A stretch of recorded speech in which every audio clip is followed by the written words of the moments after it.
ఏం చేయకుండా ఊరికేనే మాట్లాడితే ఎవరు చూస్తూ ఊరుకోరు.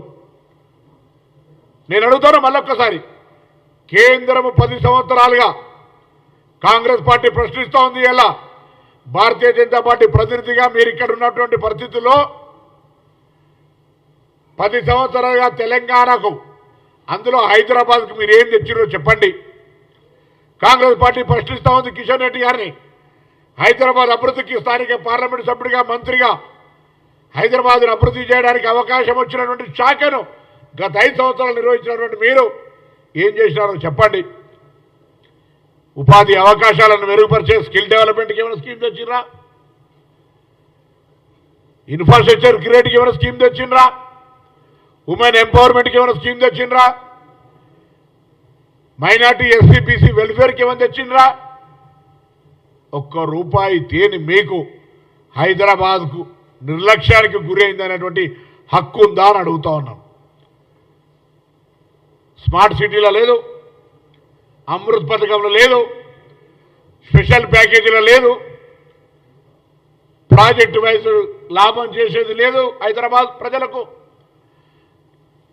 చట్టరీత్యా వచ్చే 15th ఫైనాన్స్ తప్ప ₹1 కూడా హైదరాబాద్ సహకారం చేయని కేంద్ర ప్రభుత్వం, ఆ కేంద్ర ప్రభుత్వంలో మంత్రి హైదరాబాద్ బ్రాండ్ ఇమేజ్ దెబ్బతీసే విధంగా మాట్లాడితే చూస్తూ ఊరుకోం. బరాబర్ 6 నెలలైంది మా గవర్నమెంట్ వచ్చి.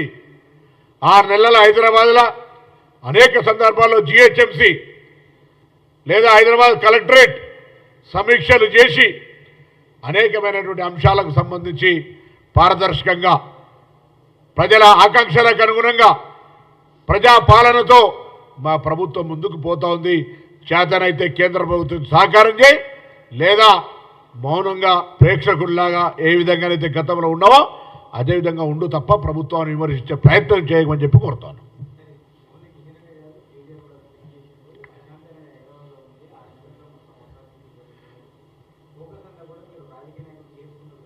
దయ్యాలు వేదాలు వాళ్ళు ఇచ్చినట్టుంది కేటీఆర్ మాట్లాడితే. నిన్నటిదాకా నువ్వు ఆ పనిచేసి రాష్ట్ర మున్సిపల్ శాఖ మంత్రివి, కేంద్రంలో స్మార్ట్ సిటీలో చేర్చుకోలేనంత ఒత్తిడి తేలేకపోయినావు, అమృత్ పథకంలో తీర్చలేకపోయినావు, హైదరాబాద్ నగరానికి బీజేపీ పైన ఒత్తిడి తెచ్చి కేంద్రం నుంచి ఒక ప్యాకేజీ తేలేనటువంటి అసమర్థుడివి, సాక్షాత్ మున్సిపల్ శాఖ మంత్రివి, ఇలా హైదరాబాద్ గురించి మాట్లాడితే ఎట్లా? 10 సంవత్సరాలు మున్సిపల్ చట్టంలో ఏమో చేసినా అని చెప్పి మీరు అక్రమ కట్టడాలు కావచ్చు, భూ కబ్జాలు కావచ్చు, మొత్తం హైదరాబాద్ నగరం అంతా కూడా అస్తవ్యస్తంగా కావడానికి ప్రధానమైనటువంటి కారణకులు మీరే. ఇలా మీరు మమ్మల్ని అడిగితే దయ్యాలు వేదాలు వల్లించిందంటే పాపం అది ఏదైనా నేర్చుకొని వల్లించింది కావచ్చు, కానీ మీకు ఆ అర్హత కూడా లేదు అని చెప్తాను. ఇలా చేతనైతే కిషన్ రెడ్డి గారు తెలంగాణ బ్రాండ్ ఇమేజ్ దెబ్బతల్లడానికి తెలంగాణ మీద మాట్లాడుతూ ఉండు, హైదరాబాద్ మీద మాట్లాడుతూ ఉండు. 10 సంవత్సరాలు హైదరాబాద్ సంబంధించినటువంటి ప్రధానమైనటువంటి నగర అభివృద్ధికి సంబంధించినటువంటి శాఖ మంత్రిగా ఏం చేసావు కిషన్ రెడ్డికి జవాబు చెప్పు. పెద్దలు గౌరవ కేంద్ర మంత్రి కిషన్ రెడ్డి గారికి గత 10 సంవత్సరాలుగా ఉన్నటువంటి మున్సిపల్ అర్బన్ మినిస్టర్ హైదరాబాద్కు కేంద్రం ఏమేమి తేలేదో చెప్పమని డిమాండ్ చేస్తా ఉన్నాం కేటీఆర్ గారిని. 6 నెలల జిహెచ్ఎంసీ ఇన్ఛార్జిగా మా ముఖ్యమంత్రి గారు విశ్వాసంతో హైదరాబాద్ లాంటి స్టేట్ హెడ్ క్వార్టర్ల ఇన్ఛార్జ్ ఇచ్చిన తర్వాత అనేకమైనటువంటి కార్యక్రమాలను తీసుకుపోయే విధంగా ప్లాన్ చేస్తూ ఉన్నాం. త్వరలోనే ఈ బోనాల పండుగ తర్వాత నగర బాట పేరు మీద బస్తీ బస్తీ తిరిగే బస్తీ బాట పేరు మీద ప్రజా సమస్యలు తెలుసుకోవడానికి ముఖ్యమంత్రి గారు ఆదేశించినారు. నేరుగా వాడలకే ప్రభుత్వాన్ని అధికారులను తీసుకొని పోతాం, క్షేత్రస్థాయిలో ప్రజా సమస్యలు తెలుసుకుంటాం, వాళ్ళని పరిష్కరిస్తాం. ఎక్కడెక్కడనే స్పాట్ల ఆ కార్యక్రమం రూపొందుతుంది. దాన్ని లాంఛనంగా ముఖ్యమంత్రి గారు ఉదయం 6 గంటలకు కార్యక్రమాన్ని ప్రారంభం చేసేస్తారు.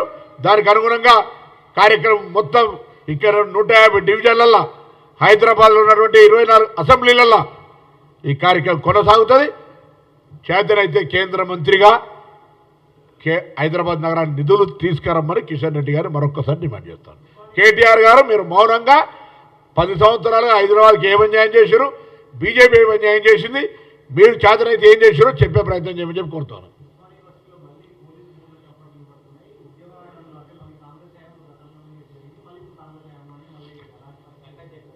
ఇప్పుడు గంటా చక్రపాణి గారు మాట్లాడినా ఎవరు మాట్లాడినా మేము ఎన్నికలకు ముందు ఉద్యోగ క్యాలెండర్ ఇస్తామని చెప్పినాం. ఉద్యోగ క్యాలెండర్ ఎన్నికల కోడ్ కారణంగా జాప్యం జరిగితే ఉద్యోగ నియామకాలు ఏమైనా అడిగిన వాళ్ళు వీళ్ళే. ఉద్యోగ నియామకాల జాప్యం జరుగుతుందని ప్రశ్నించిన వాళ్ళు క్యాలెండర్ విడుదల చేసిన తర్వాత సంప్రదింపుల తర్వాత ప్రతి ఒక్కరిని అడగడం సాధ్యం కాదు. కానీ దానికి ఉన్నటువంటి ప్రక్రియ ప్రకారంగా కార్యక్రమం కొనసాగుతుంటే కొంత వెనక ఉన్నటువంటి కొన్ని శక్తులు ఈ కార్యక్రమం జరుపుతూ ఉన్నారు. ఇటువంటి పరిస్థితి ప్రభుత్వం దగ్గర నివేదిక ఉంది. ఒకవేళ నిజంగానే పరీక్షల తేదీలు మారవలసి వస్తే పోస్ట్ పేమెంట్ చేయాలనుకున్న పరిస్థితి ఏర్పడితే దానికి సానుకూలంగా మా ప్రభుత్వం ఉంటుంది. నేను విద్యార్థులను కోరుతా ఉన్నా, ఉద్యమ నాయకుడిగా విద్యార్థి నాయకుడిగా దయచేసి ప్రతిపక్షాల ఉచ్చులో పడకండి. ఈ ప్రభుత్వం అందరికీ కూడా ఉద్యోగాలు ఇవ్వడానికి క్యాలెండర్ తీసుకొని ముందుకు పోతా ఉంది. అనవసరపు విషయాల లోపల పరీక్షలు ఏదైనా నిర్వహించుకుంటూ పోవాల్సిందే. ఏడాది లోపల క్యాలెండర్ ఉద్యోగాలు నియామకం చేయాల్సిందే. వాయిదాలు వేసుకుంటూ పోతుంటే కార్యక్రమం జరగదు. కాబట్టి ఏదైనా నిజమైనటువంటి సమస్య ఉంటే అందుకు సంబంధించి మా దృష్టికి తెమ్మని కోరుతా ఉన్నా. నేను అన్ని విద్యార్థి సంఘాల నాయకులను కోరుతా ఉన్నా, దయచేసి అవసరమైతే ఏం క్యాలెండర్ ఎట్లా చేస్తే బాగుంటుందో కూడా సలహా సూచన చెప్పండి. కానీ అట్టిగానే ప్రతిపక్షాల ఉచ్చులబడి చదువుకోవాల్సిన సమయాన్ని వాళ్ళ రెచ్చగొట్టేటువంటి అంశాల ద్వారా వాళ్ళ అధికారంలో ఉన్నాడు చేయలేనటువంటిది చేస్తుంటే దయచేసి ఆలోచన చేయమని చెప్పుకోవద్దు. 10 సంవత్సరాలు ఒక డిఎస్సి పోస్ట్ చేయని వాళ్ళు డిఎస్సి పోస్ట్ చేయాలంటే టెట్ నిర్వహించాలి. టెట్ నిర్వహించడం గ్రూప్ 1 పరీక్షల రిజల్ట్ ఇచ్చుకుంటూ పోతా ఉన్నాం. ఎందుకే కడుపు నొప్పి కేటీఆర్కును వీళ్ళందరికీ ఎందుకు రెచ్చగొడతా ఉన్నారు? ఉద్యోగాలు ఇవ్వద్దా? మీ ఆలోచన అదేనా? ఆనాడు మహిళలకు బస్సు ఇచ్చినాడు, ఇట్లనే మాట్లాడారు. టీఆర్ఎస్ పార్టీకి మహిళలకు ఉచితంగా బస్సు ఇచ్చడం ఇష్టం లేదా చెప్పమంటే నోరు మూసుకొని కూర్చున్నారు. ఇవాళ నిజంగా తెలంగాణ నిరుద్యోగ యువతకు ఉద్యోగాలు ఇవ్వడం ఇష్టం లేదా టీఆర్ఎస్ పార్టీకి చెప్పండి. ఇది విద్యార్థులు నిరుద్యోగులు అర్థం చేసుకుంటారు. ప్రక్రియ కొనసాగుతూ ఉంది. ఇవాళనే రేపే 2-3 రోజులు కంటిన్యూ పరీక్షలు పెడతలే. ప్రతిదానికి వాయిదా, సమయం, గడువు, నిపుణులు, విద్యావంతులు అనేక మందితో చర్చ చేసి నిర్ణయం చేసుకుని ముఖ్యమంత్రి గారు పెన్ను కలం పట్టుకొని ఈ డేట్ అని రాయలే, క్యాబినెట్ రాయలే. స్వయం ప్రతిపత్తి గల సంస్థ పబ్లిక్ సర్వీస్ కమిషన్ అనేక సంప్రదింపుల ద్వారా తీసుకుంది. ఒకవేళ దానివల్ల నిజంగా ఇబ్బంది ఎదుర్కొంటే నాలాంటి ఉద్యమ నాయకుడిగా విద్యార్థి నాయకుడిగా మేము వినడానికి సిద్ధంగా ఉన్నాం. మీరు రోడ్డుకి ఎక్కకండి, అనవసర ఆందోళన చెందకండి. మీ పక్షాన ప్రభుత్వంలో మాట్లాడడానికి సిద్ధంగా ఉన్నామనేటువంటి మాట మదన తెలంగాణ కోసం కొట్లాడారు.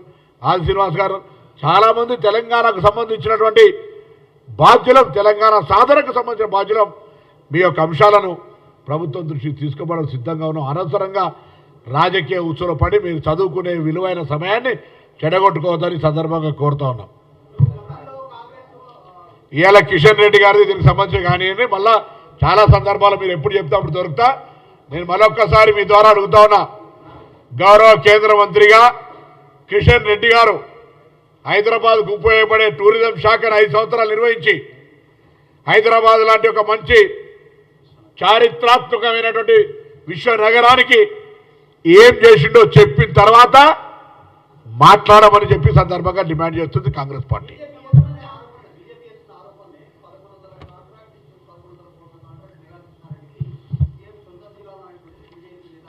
అందుకే కదా ఊకే బాండ్ల పేరు ఇచ్చి మళ్ళీ కాంట్రాక్ట్ల గురించి మాట్లాడితే బీజేపీకి అదే కృష్ణారెడ్డి గారి దగ్గర ఎన్ని బాండ్లు తీసుకున్నారు, ఎంత తీసుకున్నారో ముందు దానికి సంజాయిషి చెప్పిన తర్వాత మాట్లాడమని చెప్తున్నారు కిషన్ రెడ్డి గారిని, బీజేపీని.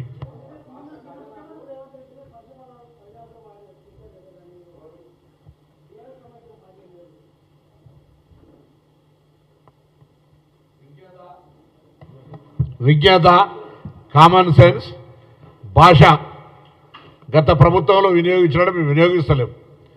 అట్లా ఉపయోగించుకుంటే దానికంటే డాక్టరేట్స్, పోస్ట్ గ్రాడ్యుయేట్స్ ఉన్నారు, అటువంటి భాషనే కావాలనుకుంటే మీకు వినసొంతమైతే వాళ్ళకంటే గ్రామీణ ప్రాంతాల నుంచి ఊరా భాష తోటి మాట్లాడగలిగేటువంటి అవకాశం ఉంది. వద్దని ఊరుకుంటున్నాం.